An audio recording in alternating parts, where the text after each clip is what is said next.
So what I've got here is the Rainbird 32SA professional grade rotor sprinkler. This is a pop-up sprinkler. It's a 4-inch or 100 millimeter pop-up sprinkler. This whole end here comes out when there's water pressure on here. Now these are available in single units or multi-packs. You can buy them that way.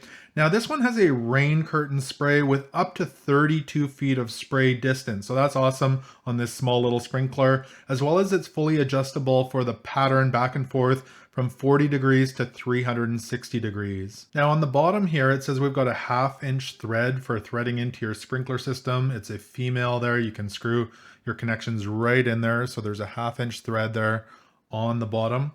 And on the top here, it's fully adjustable as well. So we've got a couple of adjustments here. We've got the plus and minus here for the rotation. So again, that can go from 40 to 360 degrees right there, plus and minus. And on this end, there's an arrow there. So the water shoots out here. And this is a screw that you can adjust the distance. So again, this one can do up to 32 feet in distance. And again, this is the Rainbird 32SA professional grade rotor sprinkler.